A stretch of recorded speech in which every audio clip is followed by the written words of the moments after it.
학식과 덕망이 있고 각계 전문 분야에서 경험이 풍부하며 법률에 관한 소양이 있는 사람. 이거 뭐예요? 그냥 아무나 다 할 수 있다는 그렇죠. 거 아니에요, 사실. 선거.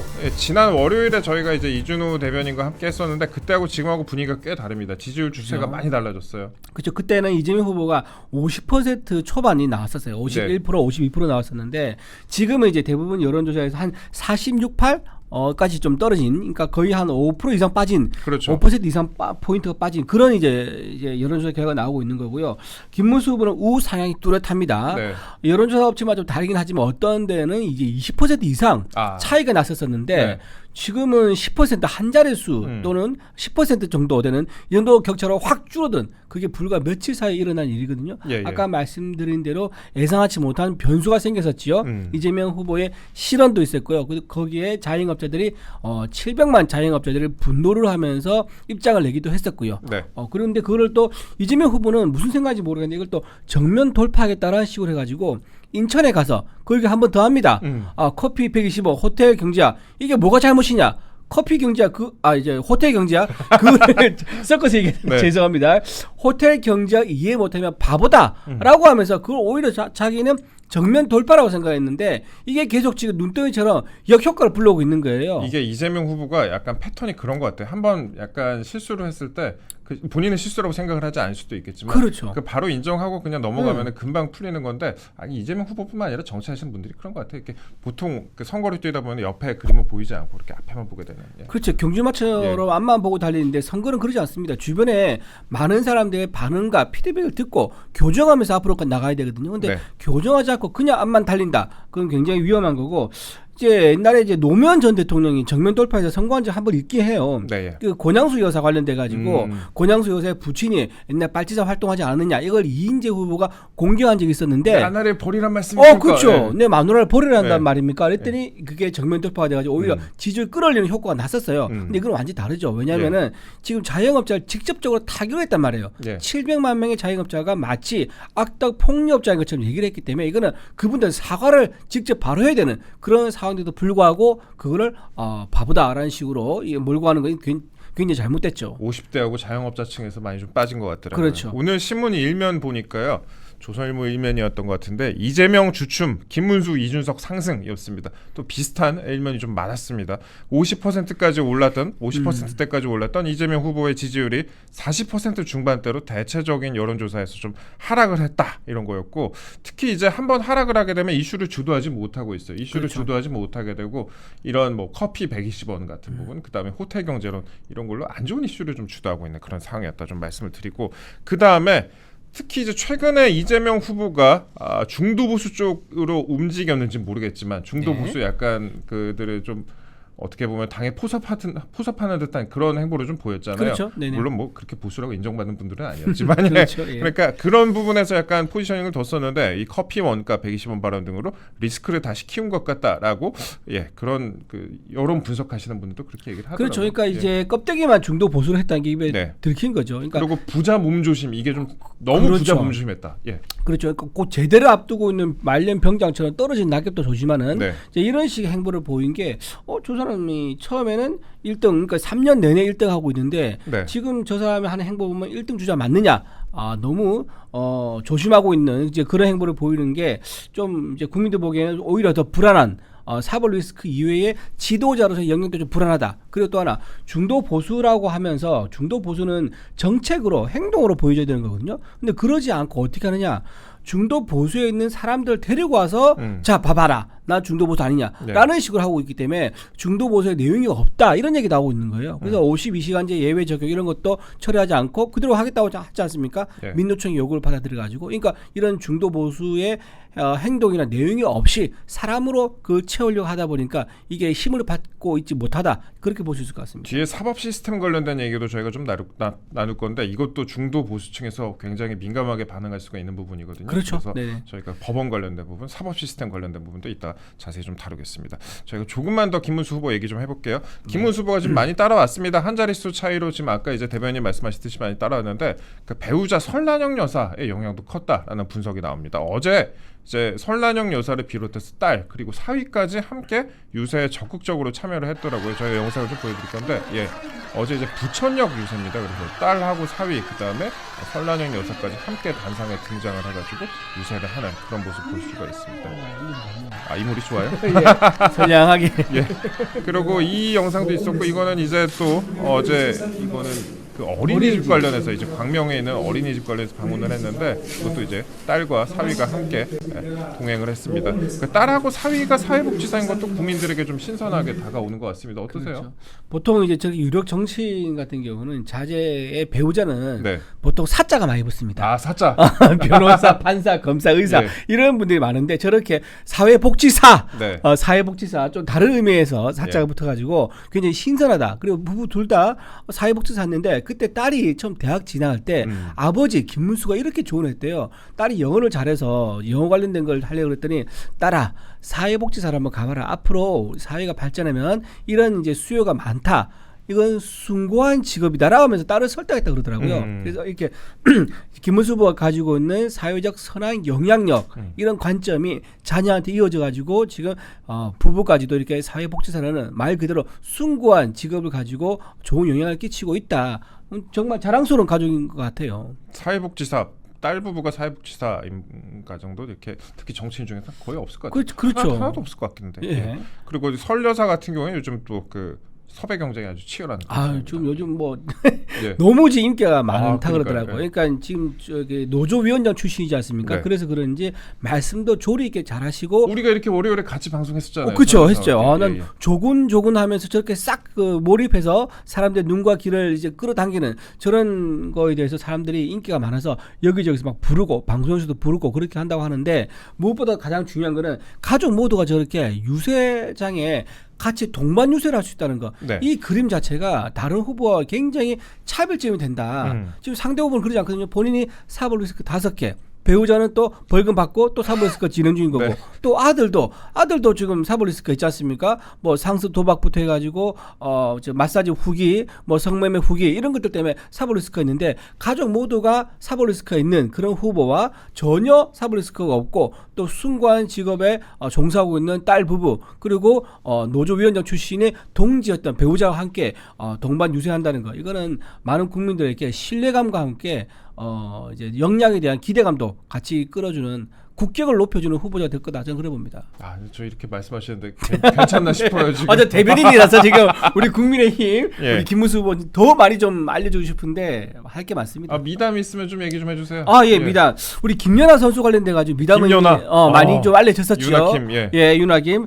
김연아 선수가 수리고 다닐 때 훈련비가 없었을 때, 그때 김문수 후보가 당시 도지사였는데 그 얘기를 듣고 무려 1억 원이 넘는 훈련비를 지원해 가지고 해가서 세계적인 피겨 스타로 이제 키워주는데 일조를 했었지요. 그때 경기도 홍보대사까지 했다, 제가 기사를 본 것 같아요. 그 경기도 홍보대사를 해야지 이제 지원할 수 있잖아요. 그래서 경기도 홍보대사 해가지고 합법적으로 김연아 선수를 키워주는 이제 그런 이제 지원도 했었었고요. 또 여기서 그치지 않습니다. 누구 있어요? 장미란 선수. 장미란. 야, 2002년도에 원래 장미란 선수가 강원도 원주에 소속이었다 그래요. 근데 원주에 있다 보니까 약간 훈련 지원이 좀 부족한 것도 있었었고, 또 뭐 이제 고려대학교에서 또 이제 자퇴를 해야 되는 일시적인 무적 선수가 되는 이런 상황이 됐는데, 그때 나선 게 어디냐, 바로 경기도 고양이랍니다. 경기도 고양시가 장미란 선수를 데리고 오려고 했는데, 데리고 오려니까 또 경기도 고양시가 예산이 부족해가지고 또 감당하기도 쉽지 않은 그런 상황이었는데, 딱 해결사가 나타납니다. 바로 당시 도지사였던 김문수 도지사가, 그러면 경기도하고 도지사인데 그때 그렇죠. 경기도 시장하고 그러면 도지사하고 크로스하고 힘을 합쳐가지고 장미란 선수를 우리가 데리고 와서 계약도 하고 지원도 하겠다라고 해가지고 전체 이제 스카우트 비용의 3분의 1 정도를 김문수 지사가 결단을 내려가지고 고양시에 지원을 해줬다고 합니다.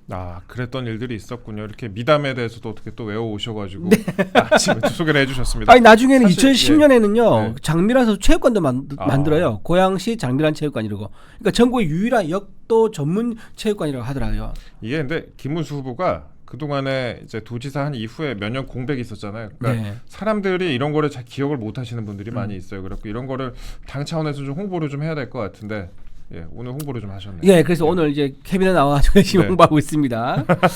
네, 알겠습니다. 미남 짧게 좀 얘기를 하셨고 다시 저희가 선거 얘기로 넘어가도록 하겠습니다. 지금 대선이 11일 남았습니다. 딱 11일이면 이제 2주일도 채 남지가 않았습니다. 네. 저희가 방송 한 일주일 반만 하면 이제 대선이네요. 왜 한숨을 쉬세요? 이게 너무 시간이 너무 빨리 가가지고. 예. 어이구.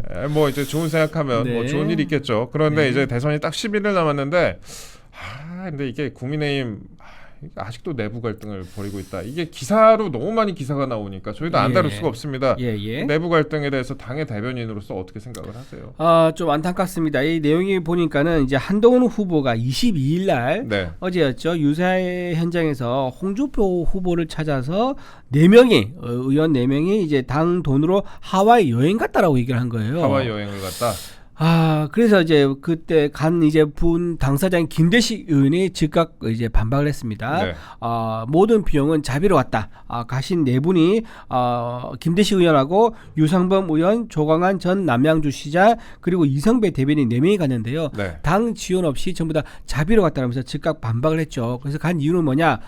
당의 대선 승리를 위해서 간 거지 여행 간 것도 아니다. 이제 한동훈 후보는 여행 갔다고 또 얘기를 했단 말이에요. 예. 그래서 지금 우리가 대선을 치른 이유는 이재명 후보의 이제 정권 창출을 막기 위해서 김문수 후보의 대선 승리를 위해서 지금 우리가 유세장에 올라가고 전국을 도는 거 아니겠습니까? 네. 그런 전국을 도는 유세장에서 이재명 후보를 비판하거나 또는 김문수 후보를 응원하거나 이런 거 둘 중에 하나가 나와야 되는 게 맞겠죠. 근데 그 자리에서 왜 갑자기 우리 자당 의원 4명을 얘기하는지 좀 이해가 되지 않는 그런 부분이기도 합니다. 그런데 안철수 후보 같은 경우에는 적극적으로 처음부터 선거운동에 나섰었고 그래도 한동훈 후보 같은 경우에도 최근에 선거운동 유세에 나서는 것 자체는 그래도 긍정적으로 많이들 그렇죠. 보시잖아요. 그거 사실 맞아요. 왜냐하면 한동훈 후보가 이제 경선할 때 마지막까지 갔지 않습니까? 네. 거기서 보여준 확실한 지지 있는 걸 봤기 때문에 당원에서 40% 이상 지지를 받았으면 이건 분명히 이제 영향이 있으신 분이고 그런 분이 우리 선거 유세에서 김문수 후보를 공개적으로 지지해준다 그러면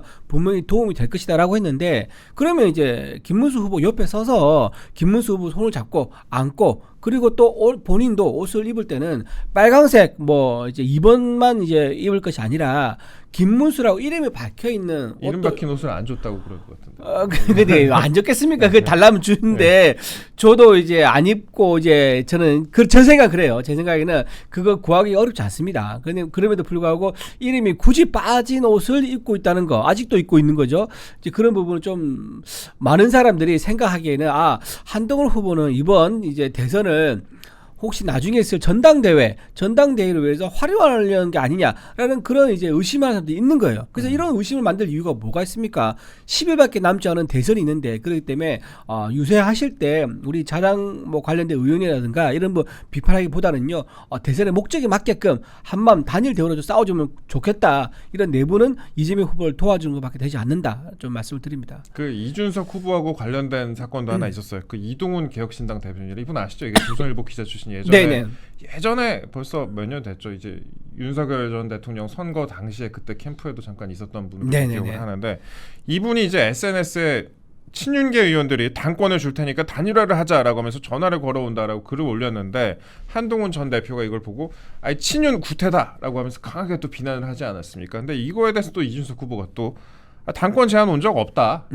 친한계 인사 중 일부가 대선 중 국힘 내 친윤과의 당권 투쟁에 사용하는 것으로 보인다. 구제불능이다. 또 얘기를 했습니다. 이거는 또 어떻게 보면은 이건 물고 물리네요. 물고 물리고 이준석 후보와 또 한동훈 전 대표 사이에 또 어떻게 보면은 다툼이 있는 것으로 보이기도 하고 또 이렇게까지 얘기 나왔다 그러더라고요. 절대 단일화하지 마라 라는 그 얘기를 이제 한동훈 후보의 측근이 또 이동훈 씨한테 했다고 그래요. 이것도 이동훈 대변인이 SNS에 올렸잖아요. 저도 계속 보고 있거든요. 저도 보고 깜짝 놀랐습니다. 저는 그런 제안을 했을 리 없다고 믿는데 누군가가 뭔가 개인의 이익을 위해서 지금 이제 대선과 관계없이 개인의 이익을 위해서 좀 해당 행위 비슷한 거를 지금 하는 일부 세력이 있는지 모르겠는데 어쨌든 그런 얘기가 없었으면 이동훈 이제 실장이 그렇게 공보실장이 본인 SNS에 올렸겠습니까? 누군가는 분명히 이제 단일화를 반대하면서 단일화 반대해서 대선에서 지는 게 혹시 어느 특정 계파가 유리하다 이렇게 생각하는 사람이 있는 게 아닌가라는 그런 의심이 굉장히 들어서 지금 이러고 있을 때가 아니다.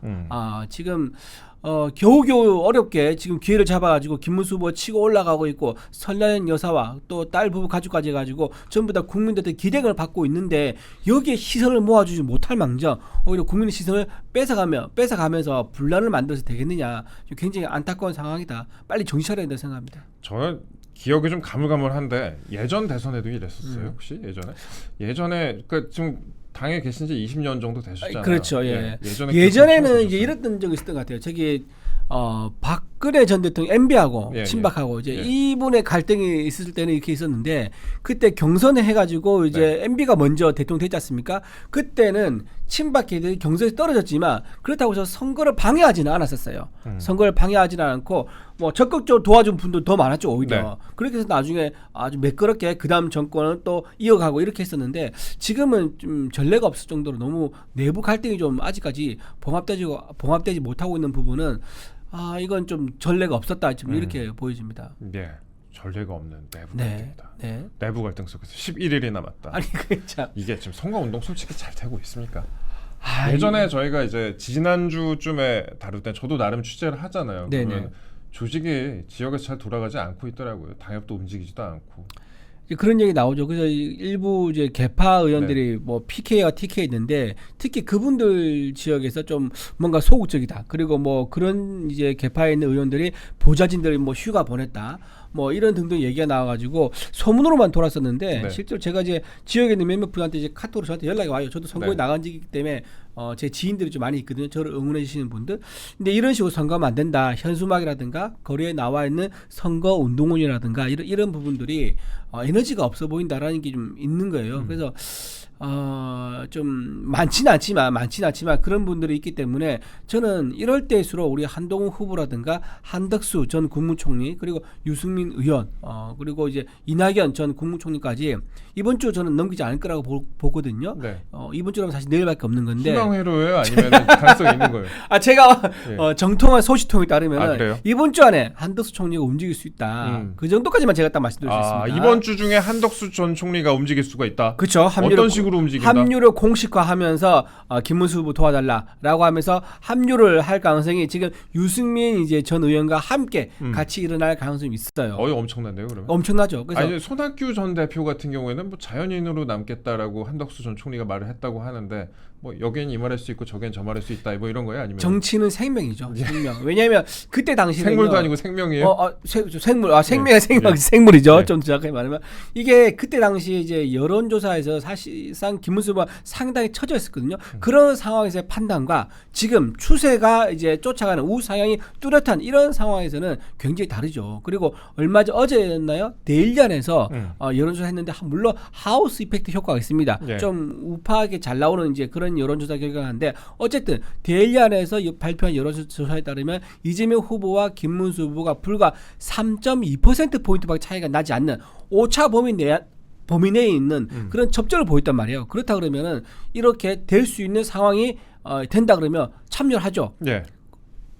격차가 커서 내가 해봤자 내가 보태봤자 내가 참여해봤자 질 게 뻔하다면 참여 안 하는 게 정치적 계산입니다. 그럼 본인이 국제 패배의 어떤 그룹에 이름 올릴 이유가 없는 거죠. 하지만 승리한다 그러면 승리의 이름을 올리고 싶어하는 건 모든 정치인의 본능 같은 거예요. 그래서 이렇게 격차가 좁혀지면서 승리할 수 있는 그런 가능성이 있는 상황이라 그러면 이름을 올려서 승리하게 되면 내 때문에 승리한 거 아니겠느냐라고 본인도 자부심도 느낄 수 있는 거거든요. 그렇기 때문에 현재 상승세와 이번 주 선거 이제 투표 용지가 이제 곧 이번 주 이제 다음 주 일요일이 내일 모레 일요일에 투표 용지가 들어가는데 그 전까지 한덕수 후보, 유승민 전 의원, 이낙연 전 총리가 전향적 입장을 낼 가능성이 높고요. 이제 이준석 후보는 지금 이제 단일화돼서 아직까지는 단단한 입장, 절대 나는 단일하지 않겠다라고 하고 있지만.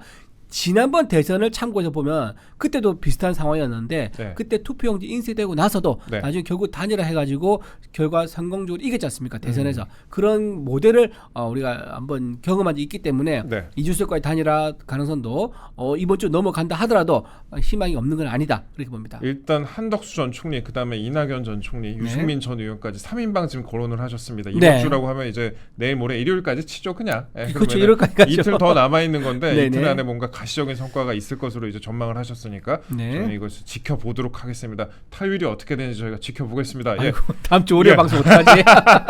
그리고 지금 이준석 후보 같은 경우에는 전 뭐 그렇습니다. 그러니까 본인은 약간 이제 단일화에 대해서 지금 닫아놓는 식으로 얘기를 하고 있잖아요. 네네네. 뭐 네. 전화 수신도 다 거절했다 이렇게 얘기를 하는데 제가 이준석 후보 입장이라도 그런 식으로 얘기를 할 것 같아요. 이게 네네. 단일화에 너무 매몰이 돼버리면은 뭐 이준석 후보 입장에서는 네네. 그러면은 이제 오히려 더 이제 보수 지형에서 지지율을 상승할 수 있는 그런 계기가 없어지기도 하고 기사가 거기다 묻혀버리기 때문에 일단 어느 정도 파일을 키운 다음에 이재명 후보를 40% 초반으로 묶어놓은 다음에 그 다음에 단일화를 하는 식으로 진행이 될 수도 있겠다라는 이건 뭐 저의 개인적인 근데 관측입니다. 근데 그 이제 관점이 좀 맞아요. 왜냐하면 지금 50% 초반에 있다가 지금 40% 지금 중반으로까지 예. 내려왔는데 예. 이거를 초반까지 내려놓으면요. 예. 이거는 완전 분이 달라집니다. 이게 사실 단일화 네. 때문에 지금 이재명 후보의 지지율이 내려간 게 아니라 본인의 커피 120원 발언, 그쵸. 그다음에 토론회, 그다음에 또 호텔 경제론 이런 것 때문에 지금 이제 하락했다고 많이들 관측을 하잖아요. 그러니까 그 단일화 부분만 너무 집중을 포커스를 받게 되면 이런 부분이 오히려 묻히게 되니까 이거 상호 좀 조율할 필요가 있겠다. 아니면 어떻게 보면은 밸런스를 맞출 필요가 있겠다. 그런 생각을 좀 해봤습니다. 그리고 지금 중요한 포인트가 뭐냐면 이제 김문수 후보도 그렇고 이수 후보도 그렇고 둘 다 네. 상승하고 있어요. 네, 예, 예. 둘 다 조금씩 상승하고 있기 때문에 특히 이제 김문수 후보는 더 빠른 속도로 상승하고 있죠. 네. 이 상승한 것 자체가 나쁘지가 않은 거예요. 상승한 걸 다 더하면 어떻게 됩니까? 훨씬 더 파이가 크죠. 네.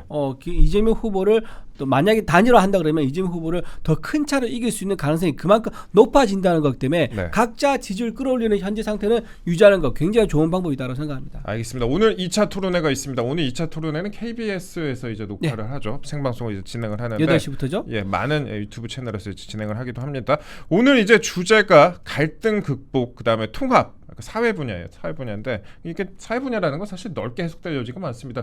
누가 어디서 뭘 가지고 와갖고 뭘 물어볼지 사실 몰라요. 이거 사회에 다 포함되지. 다 전부 다. 우리가 살아가는 게 사회인데. 그렇죠, 그렇죠. 예, 예. 예. 각종 현안에 두고 좀 예. 날을 세울 것으로 보이는데 일단 오늘 어떤 식으로 진행이 될지 한번 이것도 한번 관측 좀 해주세요. 그렇죠. 지금 이제 지난 토론회와 지금 이제 2차 토론회 사이에 생겼던 큰 변수 중에 하나가 이제 윤석열 전 대통령이 대외적으로 이제 행보를 하나 했죠. 영화 관람 했었는데 그 영화 제목이 이제 부정선거 신의 손인가 뭐 하여튼 그런 제목의 영화인데 거기에 이제 가셨기 때문에 아마도 이재명 후보는 김문수 후보를 부정선거 프레임으로 가두려고 할 겁니다. 그래서 오늘 저기 방송 토론할 때 그런 질문이 많이 나올 거예요. 김문수 후보한테 부정선거에 대해서 어떻게 생각하느냐라고 하면서 공격을 할 것이다. 그럼 어떤 식으로 대응을 할 것 같습니까? 지난번에 이재명 후보는 이제 이렇게 얘기하겠죠. 지난번에 이 현재 선거 시스템에서 윤석열 전 대통령 당선됐었는데 그걸 부정한다는 거냐 이런 식으로 아마 이재명 후보 물어보겠죠. 그 김문수 후보는 본인은 이제 선거 관리에 대해서 문제가 있는 거는 분명히 확실하지 않느냐. 그건 뭐 많이 드러났으니까. 그렇죠. 소쿠리라든가 CCTV를 종이로 가린다든가 그런 뭔가 괜한 오해를 사고 또 관리가 부실한 거 맞죠. 또 선관위에서 선관위에서 채용 부정이 많았기 때문에 이렇게 채용 부정이 많다 그러면 자기 관리도 못 하는데 선거 관리도 제대로 할 수 있느냐 이런 의혹이 있는 것도 당연히 맞죠. 그런데 김문수 후보가 부정선거라는 그 선거판 자체를 아마 의심하고 부정하는 이제 이런 입장은 아니라는 것을 아마 오늘 방송 토론에서 아마 밝힐 것 같고요. 그다음에 또 단일화 문제, 그다음에 단일화. 신변 안전, 그러니까 방탄. 아직 김문수 후보는 국민 여러분이 나의 방탄이다라고 하고 있는 거고 지금 이재명 후보는 방탄 쫓겨에다 방탄 유례에다가 방탄 입법에다가 지금 방탄 국회 방탄 정부까지 만들겠다는 거 아니겠습니까? 방탄 법원까지도 하겠다 그러는 거고 그렇기 때문에 이제 방탄에 대한 신변 안전을 시작해서 방탄에 대한 이런 얘기도 좀 나올 것 같고요. 좀 세게 달리시네요. 네. 그리고 또 하나 이제 배우자 토론을 제안했던 거 있지 않습니까? 이것도 아마 얘기 나올 것 같아요. 당당하다 그러면 이미 김혜경 씨가 지난 대선에서 얘기하지 않았느냐? 밤샘 토론하자, 끝장 토론하자라고 김혜경 씨가 얘기했었는데 왜 입장이 달라졌느냐라고 이제 김문수 후보가 오히려 이재명한테 물을 가능성이 있는 거고요. 또 이제 정책적으로 보면요, 초고령 사회 대비한 연금 계획이라든가 연금 중요하죠. 그렇죠. 의료개혁, 그다음에 이제 기후 위기 대응 방안 이런 것들도 같이 논의되지 않을까 싶습니다. 예, 뭐 사실 오늘 어떤 식으로 또 무기를 각자 준비해 갈지 이 부분에 좀 관심이 쏠립니다. 근데 사회 분야니까 저는 그런 생각 좀 해봤습니다. 사법 시스템 우리가 이제 신문 기사도 보면은 사회면에 법원 관련된 기사가 나오잖아요. 근데 최근에 이제 그 사법 시스템을 뭐 속칭 개혁한다는 그런 부분들이 이제 해당이 또 될 것 같기도 한데 사법부에 대한 공세가 대선의 변수가 될 것이다라는 그런 분석이 많습니다. 특히 26일 월요일에 전국 법관 대표 회의가 또 예정이 돼 있지 않습니까? 이것도 좀 우리가 지켜봐야 되는 부분 같아요. 그렇죠. 예. 그러면서 오늘 또 나올 얘기가 저는 이게 오늘 중앙일보 단독으로 네. 된 것 같은데요. 이제 민주당에서 대법관을 이제 임명할 때 네. 법관이 아니어도 대법관을 할 수 있는 법안을 지금 준비를 했다 그러는데 처음에 이게 두 가지 아니었었거든요. 네. 두 가지 아니었었는데 그 중에 하나가 이제 30명을 늘리는 거, 하나는 네, 대법관을 30명으로 늘리는 그렇죠. 거. 한 명은 100명을 늘린 거였는데 네. 30명 안으로 지금 거의 확정을 했다 그러더라고요. 아하. 그러면서 이제 내용이 이렇습니다. 개정안에는 기존에는 있습니다. 현재 판사, 검사, 변호사 또는 이제 변호사 출신 공공기관 내 법률 담당자, 그다음에 네. 변호사 출신 법학 계열 교수 이런 분들이 20년 이상 경험이 있으면은 대법관으로 추천할 수 있다. 일단 임명할 수 있다. 기본적으로 법조인이어야 되고 그렇죠. 변호사 자격이 있어야 되고 그렇죠. 그 다음에 20년 이상의 경력이 있는 사람. 그렇죠. 예. 그런 사람이 대법관이 될 자격이 있는 건데 네. 여기에 하나 더 추가하는 거예요. 추가한 내용이 뭐냐? 학식과 덕망이 있고 각계 전문 분야에서 경험이 풍부하며 법률에 관한 소양이 있는 사람. 이거 뭐예요? 그냥 아무나 다 할 수 있다는 그렇죠. 거 아니에요, 사실. 법률에 관한 소양이기 때문에 이거는 사회상 그러니까 대학 졸업하고 사회생활 하면 법률에 대한 소양 다 있죠. 이준우 대변인도 대법관 갈 수 있는 거 아니에요? 그렇죠. 저도 가능합니다. 예. 예, 저도 가능. 저는 특히 입법부에서 20년 가까이 일했으니까 완전 소양이네. 완전 소양이 예. 있죠. 그리고 또 하나 학식과 덕망이라 그러는데 예. 야, 이 덕망이라는 부분이 저는 이재명 후보가 말할 자격이 있는가? 지금 덕망이라 하면은 상식적으로 이제 범죄 경력이 없거나 인격적으로 좀 존중받거나 이래야 되지 않습니까? 네. 근데 지금 벌써 음주운전 있지요, 공무원 사칭했지요, 이런 분들, 그런 분이 대선까지 나왔는데 그럼 그 기준에 맞춰서 본다 그러면 어느 정도까지 더 범죄를 저질러도 괜찮은지 그게 지금 덕망이란 이 레인지가 너무 넓다는 그런 문제가 생길 수 있는 거예요. 저도 읽어봤는데 이게 박범계 의원의 이제 법안인데 최근에 이제 비슷한 법안이 많이 나왔는데 네. 그 결국에 이걸로 귀결되는 거 아니냐 그런 분석이 좀 많은 것 같습니다. 일단 대법원장을 포함한 대법관의 수를 지금 14명에서 30명까지 증원을 하는데 이 가운데 최대 3분의 1 그러니까 10명까지 변호사 자격이 없는 사람들로 채운다라는 내용입니다. 점차적으로 늘리겠다 그러는데 네. 10명을 이제 어떤 사람들 올까 상상해 보잖아요. 예. 그러면 제가 보기에는 사회단체, 시민단체, 시민운동가, 시민활동가, 시민대표들이 아마 대법관으로 갈 가능성이 많습니다. 그러니까 민주당 전직 의원들이 갈 수도 있겠는데요? 민주당 전직 의원도 가죠. 그렇죠. 예. 예를 들면 변호사 자격증 있는 민주당 예. 전직 의원도 있을 거고요. 자격 없는 사람도 갈 수도 있고. 없어도 확실하게 예. 이재명 후보를 위해서 일한 활동가라면 갈 수가 있죠.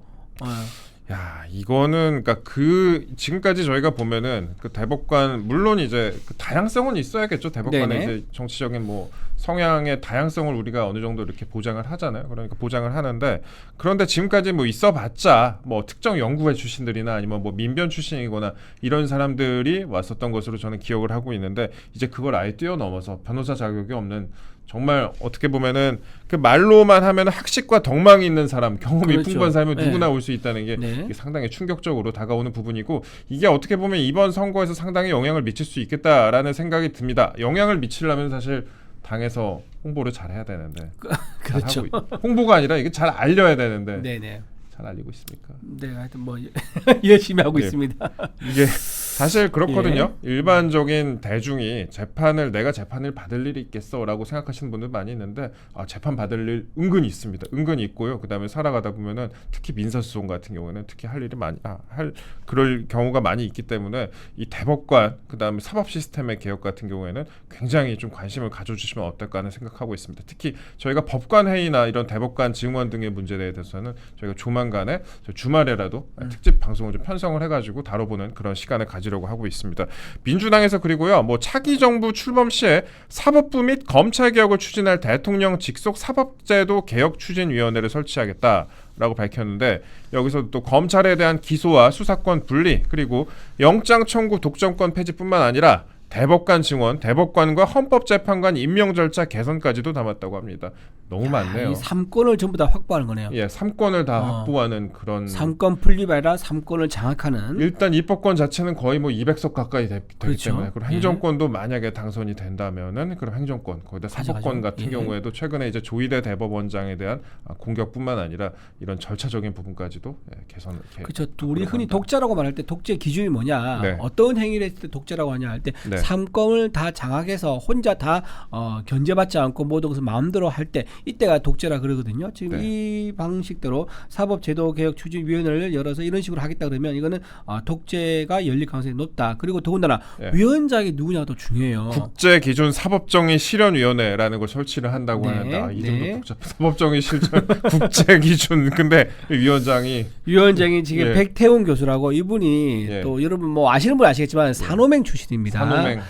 사회주의 이제 노동 이제 혁명인데 줄임말인데 사회주의 노동자 연맹인데 이제 이분이 백 교수가 어떤 분이냐면 1980년대에 서울대 총학생회를 했는데 그때 시인 박노해 씨와 함께 사회주의 노동자 연맹을 만들어서 활동하는 인물입니다. 산호맹을 아예 만든 사람이에요. 그렇죠. 만들었었죠. 그래서 그때 산호맹을 만들어서 나중에 결국 재판에 갑니다. 1심에서 무기징역을 선고받았었어요. 무기징역. 그래서 대법원에서 징역 15년이 확정되어서 수감을 하다가 1999년 특사로 풀려났었습니다. 그랬었던 백태웅 교수죠. 백태웅 교수, 하와이대 교수인데 이 사람을 지금 국제기준사법정의실현위원회 위원장으로 지금 놓고 사법 정의를 실현한다고 하는데 이 부분에 대해서 좀 많은 분들이 관심을 가졌으면 좋겠습니다.